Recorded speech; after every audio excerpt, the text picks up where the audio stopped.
기도하겠습니다.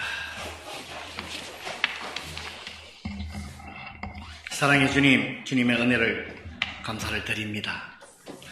저희들 사랑하시고 지키시고 보호하시고 정말 인도해 주신 그 귀한 은혜에 감사를 드립니다. 올 한 해 2020년 새해를 저희들 출발합니다. 오직 주님만 의지하고 나아가기를 원합니다. 아버지 하나님, 올 한 해도 참 주님의 여러 가지 또 일하심과 아버지 하나님의 귀한 능력을 저희들이 또 체험하며 기대하기를 원합니다.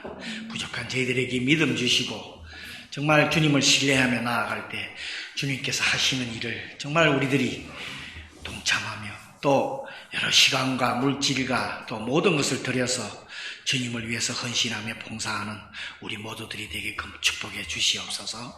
또 우리 성도 한 사람 한 사람 주님 기억하시고 정말 한량없는 은혜로 하시는 일 위에 가족 위에 정말 귀한 은혜를 내려주시옵기를 간절히 바라고 원하옵나이다.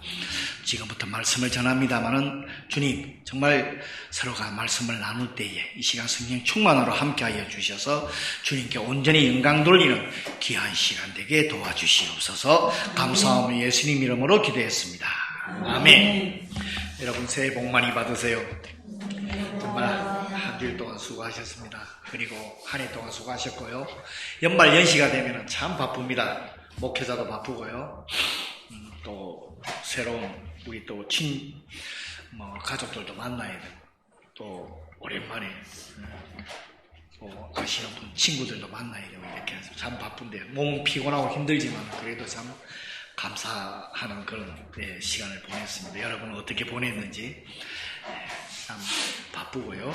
그런 나날이었습니다만 참 주님께 감사합니다. 지금까지 인도해 주시고 참 우리들 이곳까지 또 인도해 주시는 그 참말 주님께 감사를 드립니다. 오늘은 이 2020년 새해에는 무슨 말씀을 전할까 여러분들하고 같이 나눌까 하다가 비전도 좋고 막 행하실 일 좋은데 우리들이 주님 앞에 어떤 크리스찬으로서의 신앙의 자세를 가지고 올 한 해를 살아갈까 하는 그것을 기도 중에 오늘 로마서 12장 14절에서 21절을 오늘 택했습니다. 여기에 보면은 사도 바울이 우리 크리스찬들의 신앙의 자세를 저희들에게 알려주고 있습니다. 물론 이것은 평상시에 이렇게 해야 되는 거지만 올 한 해 우리가 이런 믿음과 또 이런 또 생각을 가지고 이런 자세를 가지고 우리들이 신앙생활을 해야 되겠다는 생각에 오늘 이 말씀을 택했습니다. 오늘의 말씀에 보면은 너희를 박해하는 자를 축복하라. 축복하고 저주하지 말라. 오늘 14절에 그런 말씀이 나와 있습니다.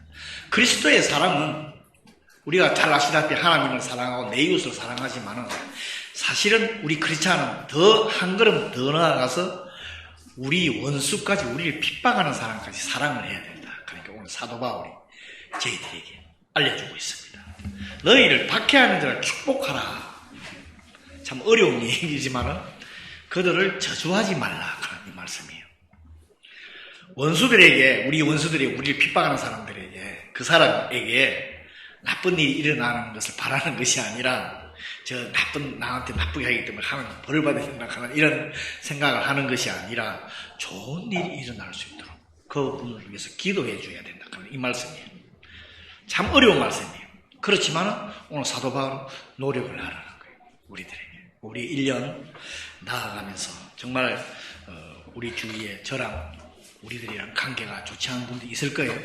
이 목사도 있어요.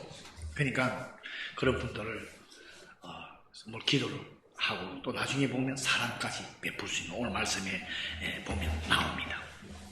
우리 인생을 살다 보면은 우리를 핍박하고 우리하고 이제 원수지는 관계가 서로 좋지 않은 관계가 같은 사람을 세상에서 만나게 됩니다.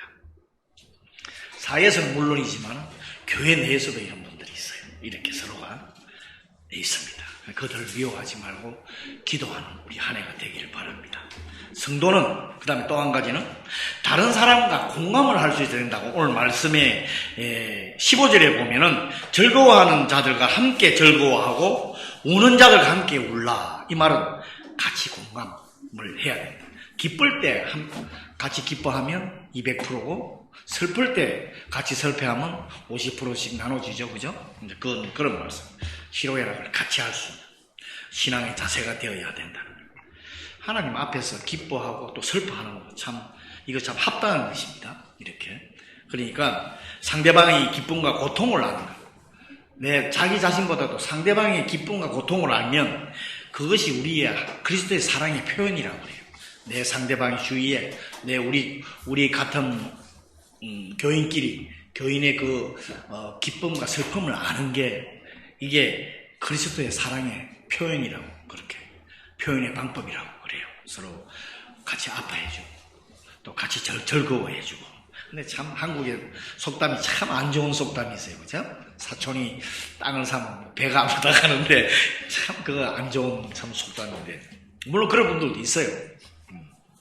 자기 주관이 너무 강해서 그렇지. 욕심이 너무 강해서 있죠. 그러니까 내 입장보다 상대방의 입장을 한번 생각해보라. 먼저 서서 생각을 해보라. 한번 그런 자세. 이것이 성도의 자세다 하는 것을 오늘 알려주고 있습니다. 그 다음에 동료 크리스찬들과 조화를 이루면서 살아가는 것에는 교회 안에서 외모로 판단을 한다든가 엘리트주의. 우리 교회는 그런 게 없지만 교회가 커지면요 이렇게 이 그룹이 다 따로 이렇게 모이게 돼요. 어느 그룹 이렇게 있습니다. 정말 그렇게 모이게 돼 있어요. 참 그러면 안 돼요. 성도들은 그죠? 그 다음에 오늘 보면은 그래서 말씀을 낮은 데 처하라. 낮게 처하라. 세상적인 기준을 보면은 굉장히 낮게 보여요. 자기가 참 엘리트인 사람이 교회에 와서 모든 사람들한테 낮게 하면서 겸손히 하는 거 보면 세상 사람들이 보면은 굉장히 낮게 처하는 것 같지만은 그분들의 신앙을 보면요. 목숨을 바칠 수 있는 신앙의 자세예요. 정말 멋있는 신앙에 가진 성도를 말합니다. 우리들이 이렇게 되었으면 참 좋겠습니다. 우리 인간은 자신에게 사회적 신분에 맞는다 그러니까 도움이 되는 거. 내가 살아가는데 이 세상 살아가는데 도움이 되는 사람을 친구로 많이 삼으려고 그래요. 그런 사람 교제하고 선택을 해서 그분들과 교제하려고 하는 이런 자신에게 필요한 사람, 필요 없는 사람은 사귀를 안 하려고 그러고 필요한 사람과 사귀려고 하는 우리 인간의 참 본성이 있어요. 그런데 예수님은 우리에게 모든 사람과 교제하기를 원하세요. 어느 누구와 장애 있는 사람, 가난한 사람, 남녀노소 모든 사람이에요. 그런 사람은 그들을 나보다 못한 존재로 낮게 여기라 하는 말씀도 있지만 나보다 못한 존재로 여기면 안 된다. 그 다음에 오늘의 17절부터 21절까지를 보면은 불신자들과 우리 크리스찬들과에 대한 관계를 말씀하고 있어요. 악을 악으로 갚지 말라. 악을 악으로 갚는 것은 악의 세계예요. 내가 악인이 되는 거라는 거예요. 악을 악으로 갚는. 저도 그래서 선한 일을 도모하라 그래 되는데 저도 사실은 한번 간증했지만은 저에게 피해 준 사람을 그분을 잡아다가 재판에 했던 그런 지금 그 당시에는 그게 당연한 걸로 이렇게 생각을 했는데 시간을 지나다 보니까요 그리스도의 사랑은 그게 아니에요. 그게 아니에요. 그러면 내 마음속에 내가 그 인간적으로 내 마음에 있는 그것을 해결이 될까요? 안 돼요. 더 괴로워요. 나중에 시간이 지나니까 그 당시에는 몰랐어요. 당연히 내가 받을 걸 받아야 못 받으니까 그렇게 했는데 그게 아니더라고요. 그래서 오늘 참 성경 말씀 하나님 말씀은 악을 악으로 갚지 말라 하는 거예요. 그러면 내가 악인이 죄를 짓는다. 오늘 그 말씀에 똑같은 악을 갚아주려고 그래요. 그럼 불신자도 그렇게 하죠. 그 다음에 모든 사람과 더불어 화목하라 하는 말씀. 평화하라. 평화. 모든 사람들. 참 어려운 일이에요. 모든 사람과 다 화평한다, 평화한다 하는 건 참 쉬운 일은 아닙니다. 그렇지만 최선을 다하라. 나에게 적이 생기면 안 된다. 그런데 사실은 있습니다. 그죠? 좋지 않은, 싫어하는 사람이 있어요. 그죠? 적이 생겨서 연락을 잘 안 하고 이런 사람들도 있습니다. 참, 저도 카톡에 보면 카톡 친구가 엄청 많은데, 잘 하는 친구가 있고, 안 하는 친구가 있고, 그래요. 그죠? 있습니다. 근데 노력을 해라. 그분들 사랑을 할 수 없을지라도 화목하기 위해서 기도를 하라는 거예요. 기도를 하라. 그 다음에 갈라디아서에 보면 6장 9절에 보면 우리가 선을 행하다가 낙심하지 마라. 우리가 그 사람을 위해서 계속 내가 기도해주고 하는데 저 상대방이 바뀌지를 않아. 똑같아 하는 행동이. 그러다 보면은 낙심하게 된다 하는 거죠. 이제 그 말을 해요. 상대방이 변하지가 않아. 언제까지 해야 되나 하는 거예요. 이러다 보면 낙심을 하게 되는데 성경 말씀은 때가 되면 주님이 반드시 열매를 거두시라고 그 갈라디아서 6장 9절 이후에 한번 읽어보세요. 주님이 반드시 열매를 거두시게 한다고 약속하신 말씀이 있어요. 그걸 붙들고 이 세상에서 해결이 안 될 수도 있어요. 그러니까 크리스찬의 성도의 자세는 끝까지 그들을 위해서 선을 베풀고 기도를 해주고 해야 된다 하는 겁니다. 할 수 있거든. 너희로서는 모든 사람과 더불어 화목하라. 오늘 말씀이 있죠. 상황이 허락한다면, 내가 허락한다면 하여튼 화평하게, 평화롭게 사람들과 그렇게 지내야 된다. 그 다음에 오늘도 보면 이제 뭐라 그럴까, 복수라 그럴까. 내가 당했기 때문에 대갚아 주려고 그래요. 복수하려고 하는 그런. 이 복수를 거부해라. 악을 악으로 갚지 말라 하는 것은 복수할 것을 내가 자제를 하라는 거예요.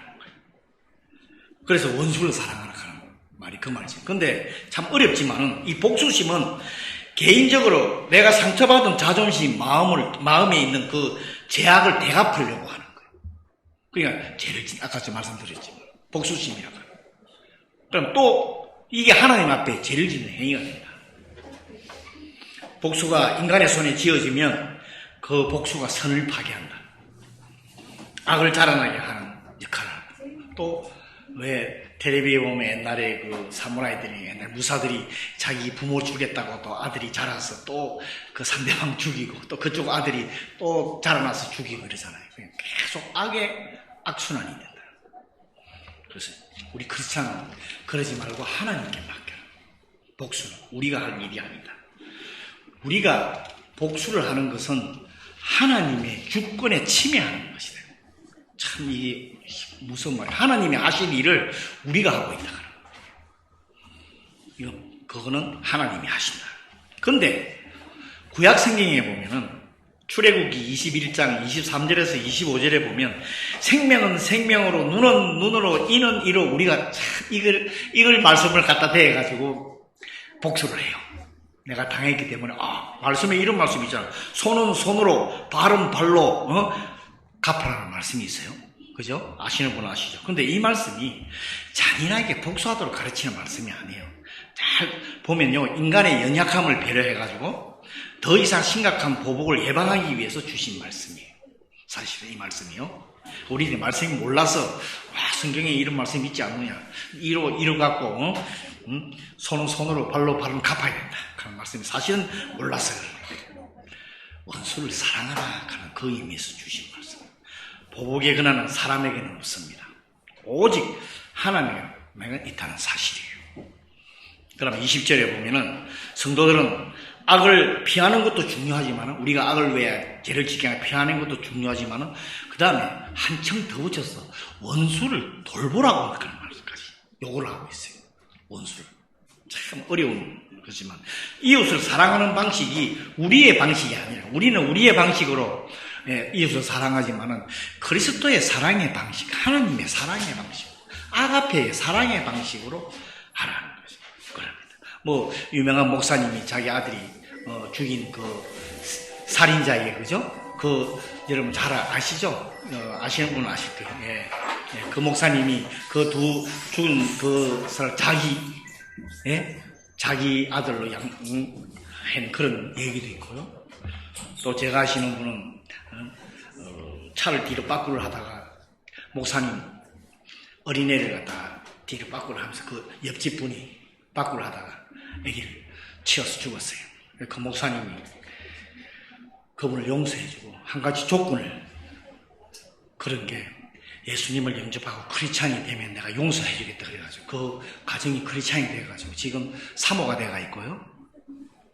그 다음에 그 남편이 지금 목사님이 돼가 있고 이런 사람도 있습니다. 여러분. 우리가 상상을 할 수 있는 이 없는 사람이 있습니다. 이게 하나님의 사랑입니다. 우리가 하나님의 은혜를 경험했으면 다른 이들에게 이 은혜를 전하라는 것이요. 새해에는 우리 우리들 힘들게 하고, 물론 주위 이웃 사랑하지만, 우리들 할 수 없는 어려운 사람들한테도 우리가 이렇게, 사랑을 베푸는 저희들이 되었으면 좋겠습니다. 조금 더, 좀 신앙이 좀 성숙한 그런 우리들이 되었으면 참 좋겠습니다. 그 다음에, 오늘 뒷말씀에 보면, 20절에 보면, 원수가 줄이거든 마시게 하라. 우리가 그 사람의 악을 눈 감아주라 하는 행위가 아니라요. 상대방이 악을 지나 그 악에 대해서 눈을 감아주라 하는 게 아니라 우리가 그 사람이 악행을 행함에도 불구하고 우리가 그 사람을 인정해주고 용서해줘요. 그 악을 내가 해주는데 인간적인 생각하지만 그건 하나님께 맡기고 우리가 할 일은 계속해서 사랑을 베풀어야 된다. 친절을 하게 베풀어야 된다 하는 것이고 인정하고 용서해주고 그분을 위해서 기도해주고 하라는 거예요. 그런데 오늘의 20절의 뒤 끝부분에 보면 그리함으로 내가 숯불을 머리에 쌓아 놓으리라. 이 말씀은 잠언서에도 나옵니다. 잠언서 25장 21절에서 22절에 보면은 그러면 우리들이 보통 이렇게 생각해요. 내가 못 갚으니까 나한테 악행을 행한 사람은 하나님이 그 머리 위에다가 숯불을 올린다 하는 말씀이에요. 그러면 뜨겁잖아요. 하나님께서 그 사람에게 벌 주시겠구나 하는 이런 생각들을 하죠, 우리는. 사실은 그 말씀이 아니에요.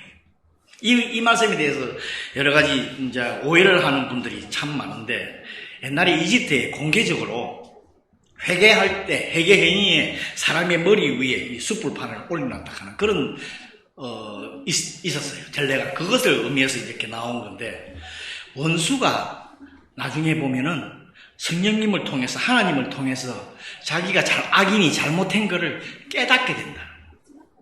깨닫게 되어서 스스로 주님 앞에 회개하고 기도하며 자기가 잘못한 것을 깨닫게 한다. 하나님이 그런 역할을 하신다. 하나님께 벌을 준다 하는 게 아니에요. 하나님은 모든 사람을 사랑하십니다.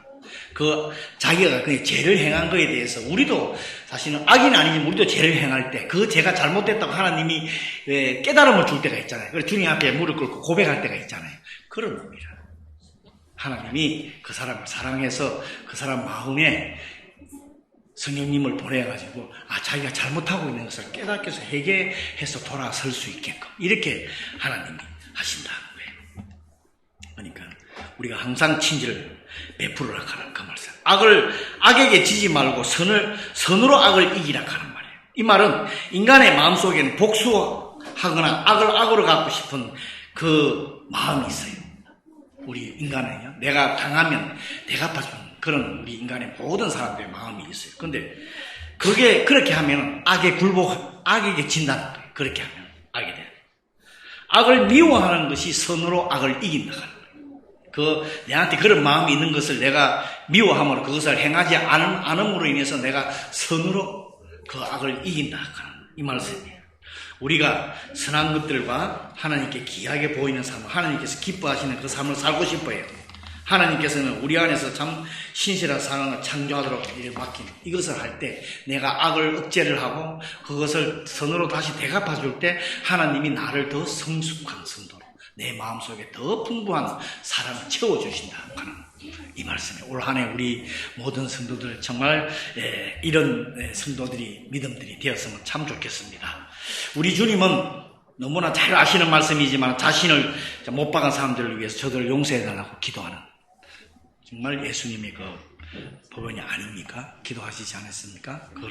그렇게 되어야 된다는 거예요. 사도 바울은 우리에게 누군가가 당신에게 깊은 상처를 입혔을 때 그 사람에게 똑같은 보복을 하지 말고 그와 도모가 되라, 친구가 되라. 그걸 위해서 그분들을 위해서 더 잘해주고 해서 그분과 친구가 되게 하라 하는 그런 말씀입니다.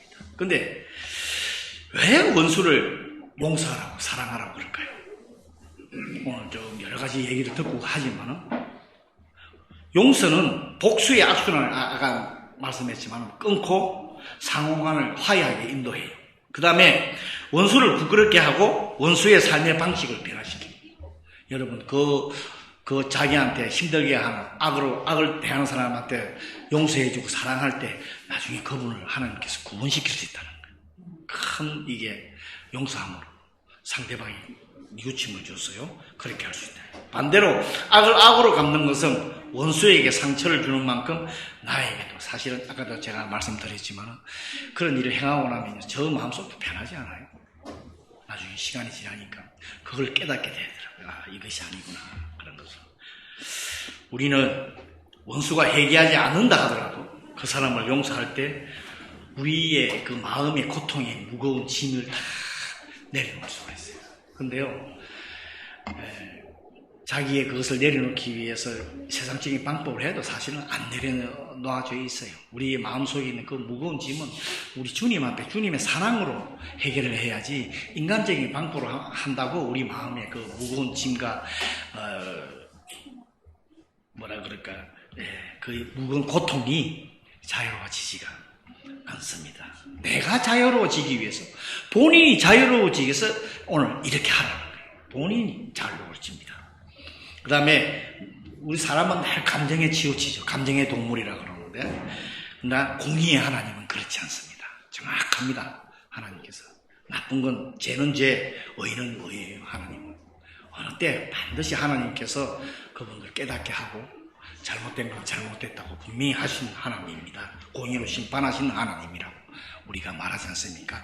그분께 모든 것을 맡기시는 우리 모두가 되기를 바랍니다. 사람에게 결코 보복할 수 있는 권한은 우리한테 없습니다. 악으로 갚는 이 권한이 우리한테는 없습니다. 오늘의 말씀을 보면요. 그들을 위해 기도하는 것이 성도의 삶의 자세입니다. 그 다음에 물론 이 일은 쉽지가 않습니다. 우리 속에 내주하시는 성령님께 의지하면서 원수를 위해 기도할 수 있고 사랑할 수가 있습니다. 이럴 때 하나님께서 더 우리 교회를 축복하시고 본인을 더 축복하십니다. 그 다음에 이러한 성도가 진정한 그리스도의 삶이요 자세입니다. 성도의 자세입니다. 2020년 저와 여러분 이런 크리스찬이 되었으면 좋겠습니다. 우리 다 같이 잠깐 기도하는 시간을 가지도록 하겠습니다. 자신을 잠깐 돌아보고 정말 오늘의 말씀처럼 우리가 이런 삶을 살게 해달라고 우리가 잠깐 기도하는 그런 시간을 가지도록 하겠습니다. 잠깐 기도합니다.